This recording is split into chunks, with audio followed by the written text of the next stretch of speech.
আসসালামু আলাইকুম ভিউয়ার্স, আপনারা দেখছেন সুলতানাস কুকিং। আমি আপনাদের সঙ্গে আছি সাদিয়া সুলতানা। আজকের পর্বে ঝটপট নিয়ে আসলাম বিকালের নাস্তার জন্য স্ন্যাক্সের রেসিপি। ঘরে কিছু ব্রেড এবং আলু থাকলে এই নাস্তা তাড়াতাড়ি বানিয়ে ফেলতে পারবেন। তবে কথা না বাড়িয়ে চলে যাচ্ছি মূল রান্নায়।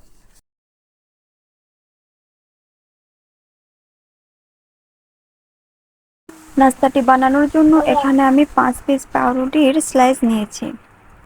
এগুলো এখন গুঁড়ো করে নেব। আমি হাত দিয়ে গুঁড়ো করে নিয়েছি, আপনারা চাইলে ব্লেন্ডারে ব্লেন্ড করে নিতে পারেন।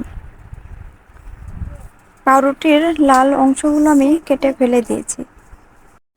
এখানে আমি দিয়ে দিচ্ছি 2টি পেঁয়াজ কুচি, 4-5টি কাঁচামরিচ কুচি এবং 4-5টি সেদ্ধ করে রাখা আলু।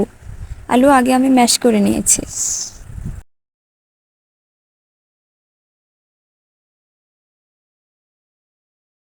এখন দিয়ে দিচ্ছি 1/2 চামচ শুকনা মরিচ গুঁড়া, 1/2 চামচ হলুদ গুঁড়া, স্বাদ মতো লবণ এবং 1/2 চামচ ধনিয়া এবং জিরার গুঁড়া। এখন সবগুলো উপকরণ আমি ভালোভাবে মেখে নেব এবং আমি এখানে লম্বাটে শেপ দিয়ে দিচ্ছি। চাইলে আপনারা গোল বলের মতো শেপও দিতে পারেন। এগুলো এখন আমি ব্রেড ক্রামসের ওপর দিয়ে উল্টিয়ে ব্রেড ক্রামস লাগিয়ে নেব এবং কড়াই পর্যাপ্ত পরিমাণ তেল দিয়ে ভেজে নেব।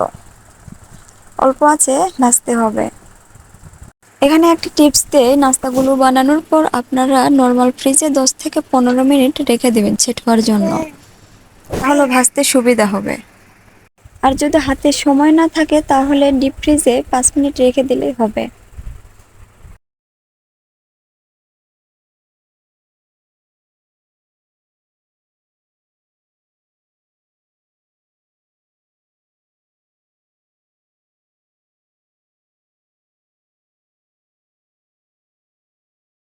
একপাশে ব্রাউন কালার চলে আসলে উল্টিয়ে দিবেন।